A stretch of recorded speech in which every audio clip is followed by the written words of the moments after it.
Correct. Correct. Okay. Thank you very much, members of the press. I'm Babu Owino, Member of Parliament for Embakasi's constituency and a leader of Team Ground, the recently formed political movement that is doing the work under the doctrine of separation of powers, checks and balances, as was discovered or opined by Charles Louis de Montesquieu in the 17th century.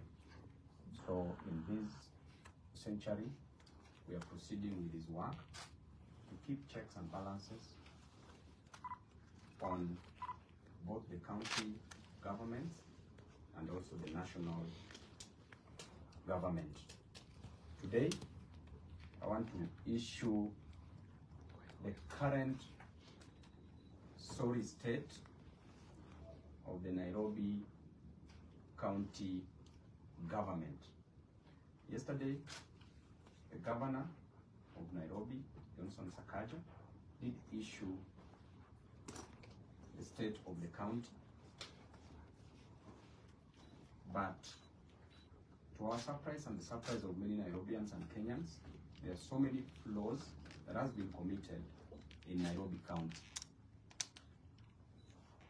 To this extent, we have come up and analyzed the Auditor General's report that was released yesterday, 107-page report that is talking about the situation in Nairobi County. We have analyzed page by page from page 1 to the last page, which is page 107, and we have come up with the following fact, conclusion to which there is serious misappropriation of funds in Nairobi County. There is serious embezzlement of funds in Nairobi County. There is serious pilferage of funds in Nairobi County. There is serious defrauding of the hard-earned money for the Nairobians, and there is serious misrepresentation of facts. To be short, the factoids presented by the current governor of Nairobi County. And therefore, if we want, number one, we want to talk about the type of audit opinion. And number one is the unqualified opinion. If the auditor talks about unqualified opinion, means that things are okay and there is no any problem with the books of the account. If the Auditor General talks about qualified opinion, means that there are audit queries, but adequate information provided in the audited statements. And if they recommend a disclaimer, then it means that information provided for audit is inadequate. And lastly, if there is an adverse opinion, then it means that the situation is terrible because of material and pervasive breaches. In our situation, there is an adverse opinion from the Office of the Auditor General. And therefore, my analysis consists of 3 parts. Part A is the adverse opinion, and it reads, the Auditor General says that they cannot confirm the accuracy and completeness of the financial statements provided by Sakaja for the financial year 2022-2023.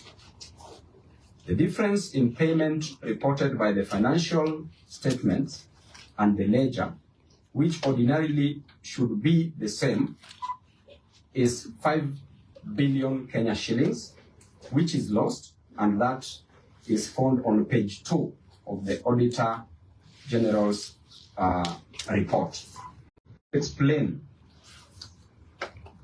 the 9 billion in pending bills Also in page 2, the controller of budget did approve 17 billion. Out of the 17 billion, the governor only paid 8 billion as pending bills, but 9 billion is lost.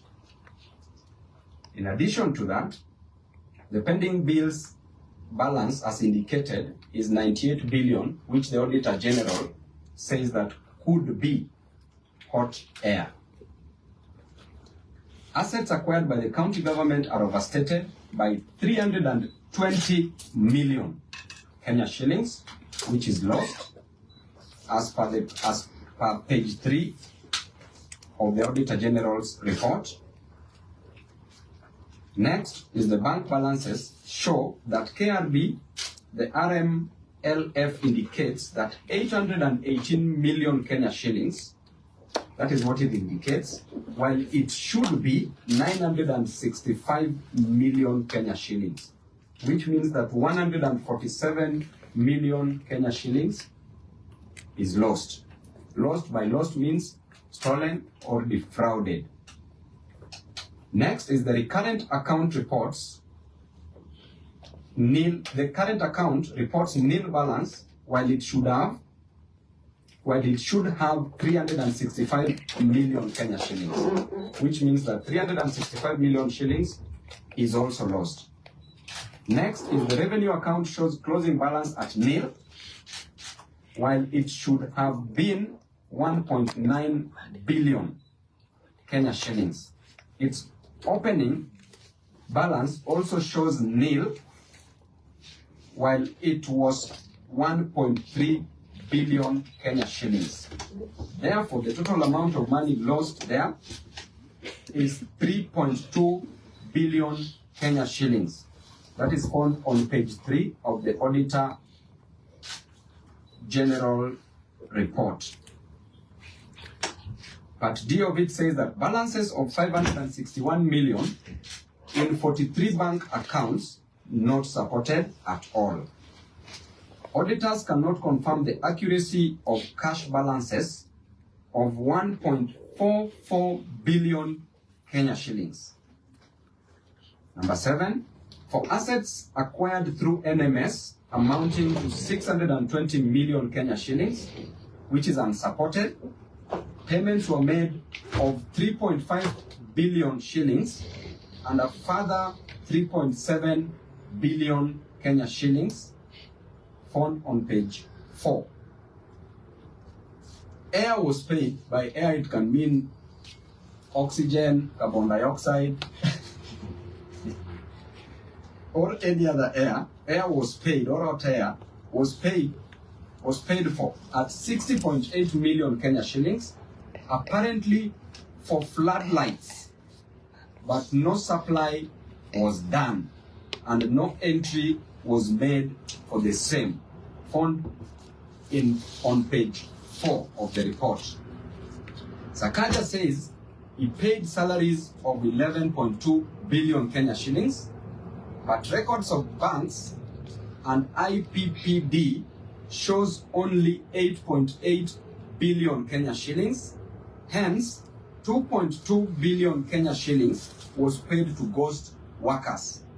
By ghost workers, now it means that that money has been stolen. Purported payments of 161 million Kenya shillings and 93 million Kenya shillings to temporary workers were not supported by any documents at all. That is on page 5 of the report.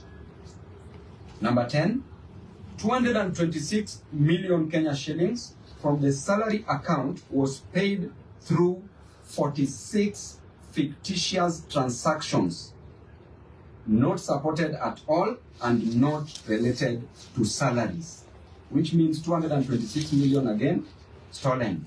That is on page 5 of the report. That is part A on adverse opinion. Part B says other emphasis, other areas where money has been lost. Number 1, despite reporting to have spent 29.2 billion against a budget of 39.6 billion, the county committed additional 17.8 billion, meaning it spent a total of 47.1 billion, which is 7.5 billion shillings above the budget. Now you can see where the fraud is, because they budgeted for money, but they've spent above what they budgeted for. So which means they were spending on what they didn't budget for. That is on page 6 of the report. Despite the county having a whooping, that is number 2, despite the county having a whooping 832 cases, this is where now there is serious fraud. The county had 832 cases. A mere 11 advocates were owed 10.7 billion Kenya shillings. 11 advocates owed 10.7 billion Kenya shillings in fees, and a further 121 advocates owed another 10.2 billion Kenya shillings. Hence, legal fees for 132 lawyers stood at 20.9 billion Kenya shillings. So you want to tell me that Sakaja has already paid 11 advocates 10.7 billion Kenya shillings. It means that every advocate was pocketing 1 billion, close to around or approximately 1 billion Kenya shillings. What is the governor doing? That is found on page 6. The county has not resolved audit issues raised by the previous audit report. Number 4, the county did not report the various funds being run by the county, e.g. disaster fund. And there you had what happened even in Embakasi East constituency when there was serious disaster resulting from the gas explosion. A budget of 285 million disappeared. Not even a shilling was used to help any of the victims from the county government. Not even a mattress, not even Piriton was bought to give my people to sleep so that they could not feel the pain. Despite withdrawing, that is number 5, despite withdrawing 30.5 billion from the county revenue fund, no reports were filed with the Office of the Auditor General. Remember, 30.5 billion was withdrawn, but no report filed. That is on page 7 of the report. Number 6, Nairobi Pay, the absolute revenue management system vendor, operates without a valid contract. I did talk to the majority leader of the county assembly, Mheshimiwa Imwato, and he said that on Tuesday next week they will table a report on the same, and that the report says that was written in Mombasa, that there was a recommendation from the committee. The MCS said that the governor should be prosecuted. That is what the decision was. And that report, as we speak, Governor Sakaja is working so hard so that the report is not tabled next week on Tuesday. We'll follow it up. Number 7, payment for roads and civil works amounting to 567 million was not supported by any document, which means that 567 million for roads was paid but not supported. So members of the press and the Nairobians, have you seen those roads being constructed? According to the last report, the analysis showed that the amount of money that was spent was only 400 million. But here, that is for all the development that Sakaja did. The first development that he claimed to have done was about the school feeding program, that he spent 200 million Kenya shillings.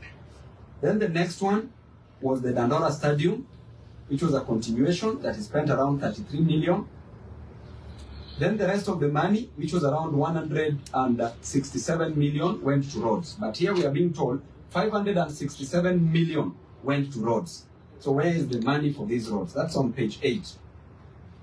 Number 8, the same contractor who failed to finish 3 dispensaries in 2020-2021 at 869 million was given another contract for Mama Lucy Hospital at 344 million by Governor Sakaja, and since he has abandoned the project after pocketing 165 million Kenya shillings, which he has been paid, that is found on page 8.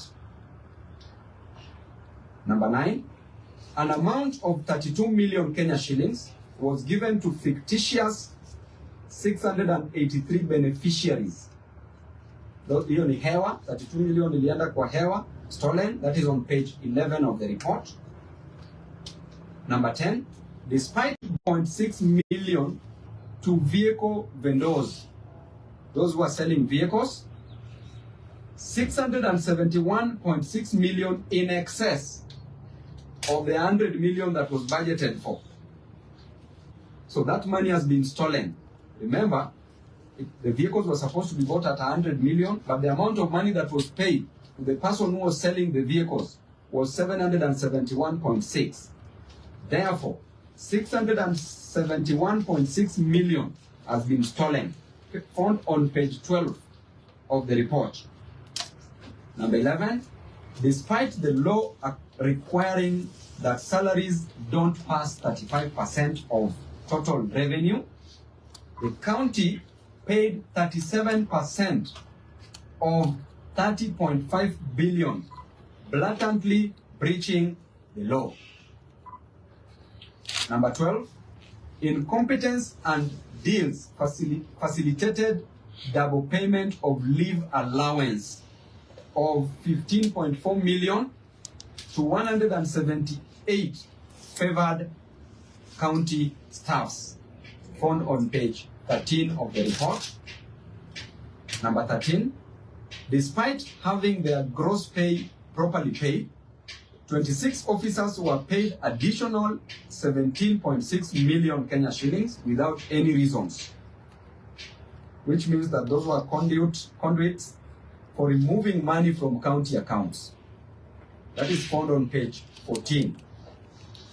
Number 14, an entire 393 employees not tax exempt were paid 52.5 million Kenya shillings without pay as you earn tax deductions, which means that money for KRA was stolen there. So KRA, mko na kazi, wacheni kufuata watu airport mkitafuta underwear ya watu huko na kutafuta vitu za watu.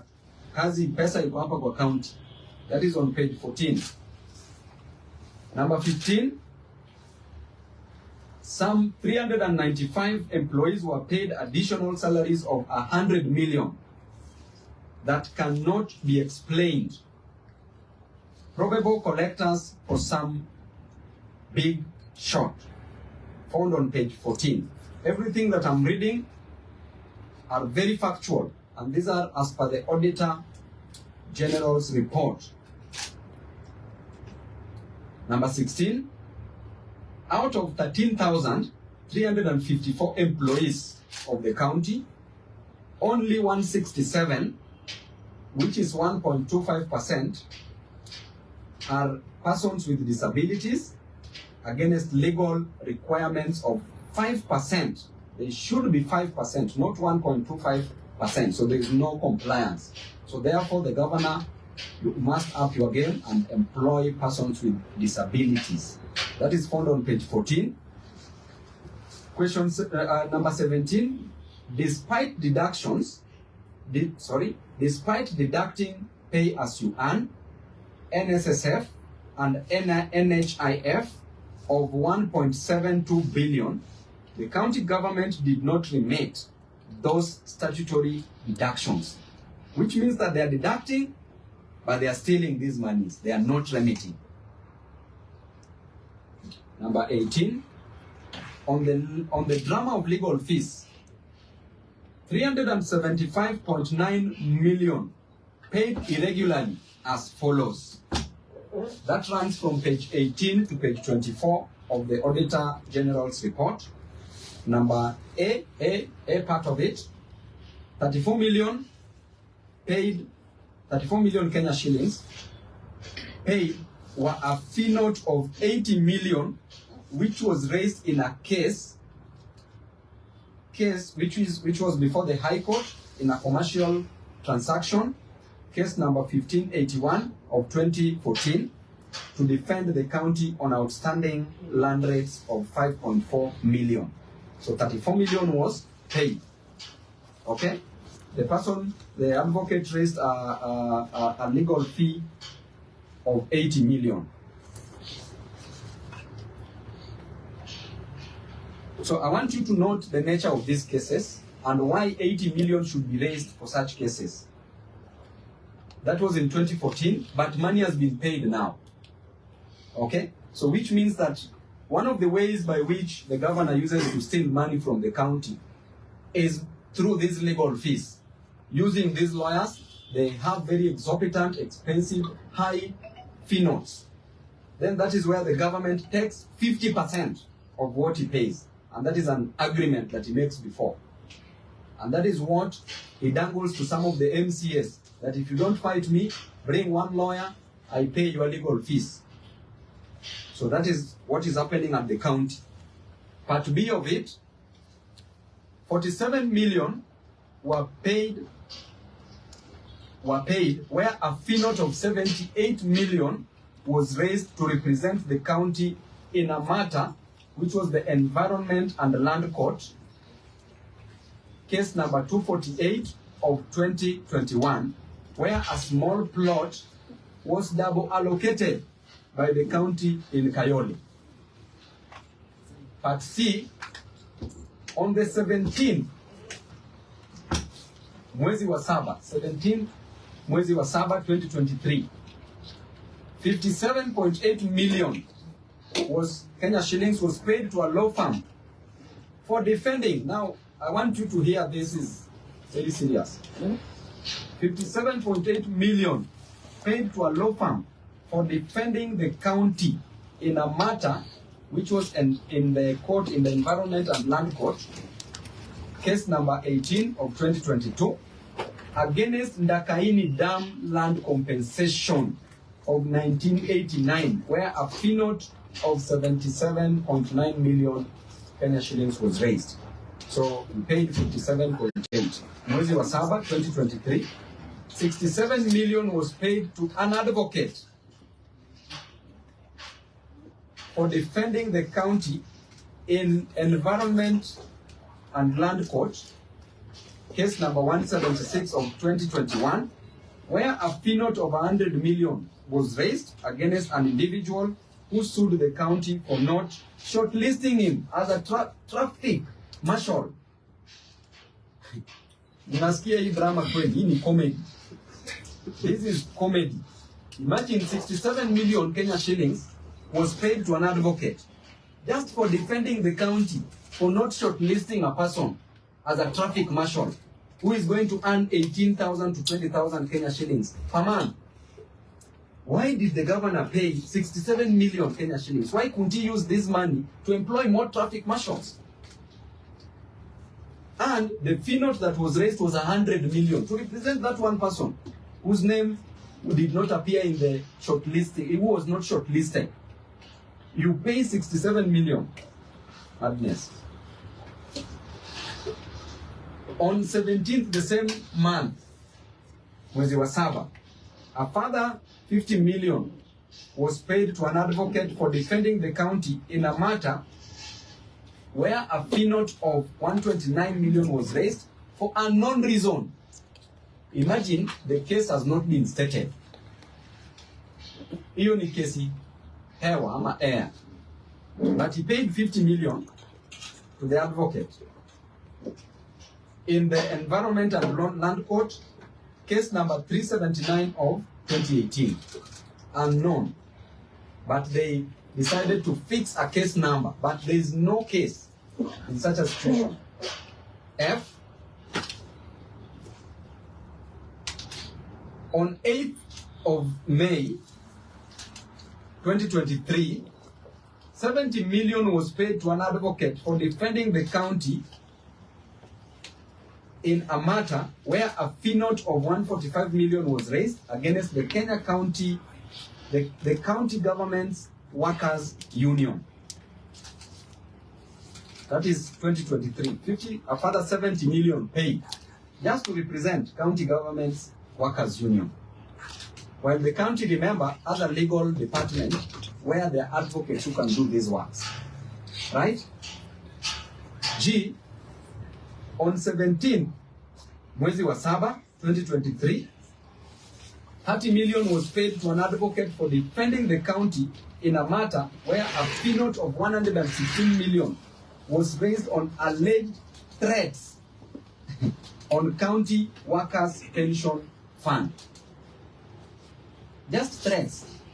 You issue a threat, you are taken to court, an advocate is paid 30 million. H. Even those who have cases for murder, cases for terrorism, they don't pay advocates such amounts. H. On the 17th of March 2023, 20 million Kenya shillings was paid to a law firm for defending the county government in a matter which is before the High Court, a miscellaneous case number 123 of 2017. Then part C, which I've indicated as the last batch, it says number 1, a provider of security services to ECDE facilities who had been paid 42 million Kenya shillings for the months of April to August 2020, on 30th mwezi wa sita 2021 was paid again 16.8 million for the months July and August 2020 by Governor Sakaja, and was paid on the 13th March of 2023. So the amount of money that has been stolen there is 16.8 million Kenya shillings. That is found on page 25 of the report. Number 2, garbage collection paid for at 145.9 million without any documentation and handwritten receipts issued despite Dandora Weighbridge being capable of generating official receipts. Tunaelewana vizuri? Amba mmepotea wenzangu, watu wa media. Tuko sawa? Najua hii kitu inaweza kufanya mtu aruke kutoka hapa dirisha mpaka chini za hii pesa hii. That is found on page 25. Number 3, a paltry 27 tippers were purchased at a whooping 772 million. Hey, Sakaja, sacks.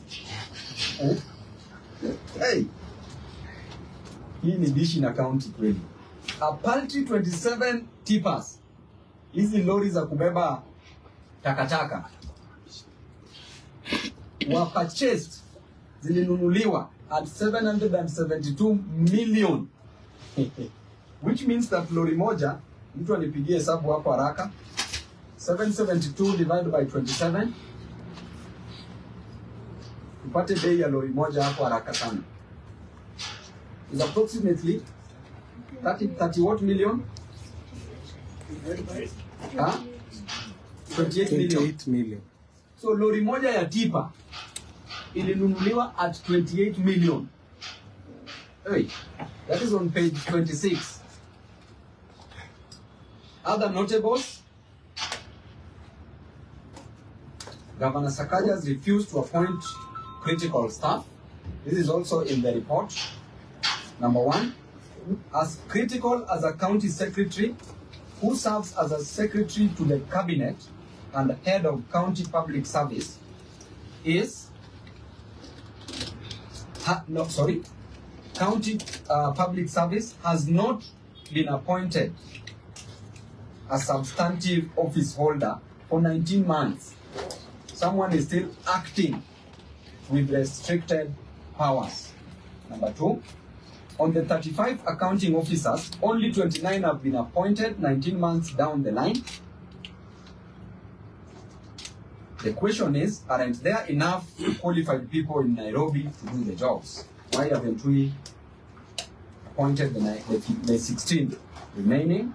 Number 3, there is a case seeking to nullify the appointment of Sakaja's County Public Service Board members due to breach of the law. So that means clearly that he's a lawless man, as you can see. And therefore, Sakaja's state of the county was merely diversory. Number one, the big projects, building primary school classrooms, which is not his duty, as he was purporting and saying, that is a function of the national government. The big projects, building primary school classrooms, northern collector tunnel for water, waste to energy power facility, are not in the county government's budget, as he was saying that he will do them in this financial year. They are not in the budget. Therefore, he cannot do that which is not in the budget.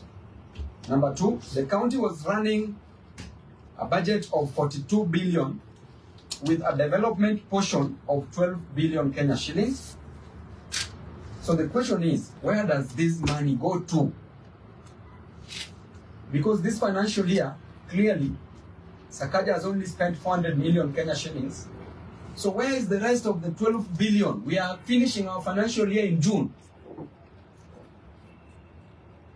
Number three, as of 31st December 2023, end of financial year 2023-24, Sakaja had only collected 3.8 billion in on-source revenue.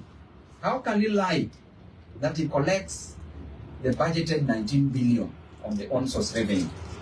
And if indeed he said that he collects that, then where is the balance, the deficit? Where has this money been taken to? Because he says that he collects money. So where is this money taken to? Number four, Dishina County is getting funding from government development partners, from the national government, from the county government. And kitchens being built by the county government. Who is this so-called implementing partner? They have not been mentioned anywhere. Where and what is the contract between them and the county? That's a sensitive docket where you cannot say that you are in a contract with somebody and that contract is impliedly. The contract must be expressly. It must be put down on paper because that's a sensitive docket. We are dealing with children. We want Governor Sakaja to come out and account to the people of Nairobi on the specific resources budgeted for and entrusted with him from the equitable share of revenue, which is 20 billion Kenya shillings, on-source revenue of 19.9 billion Kenya shillings, and 3 other additional conditional allocations of 2 billion Kenya shillings. Whatever he chooses to do with other funds will be the subject of audit and accountability as and when those funds are available. Therefore, the people of Nairobi are not interested in drama. They are not interested in dimples anymore and damn talks. They need services in all the fundamental areas where the Constitution devolved functions to counties. Thank you very much, and God bless you all. So I'll give you this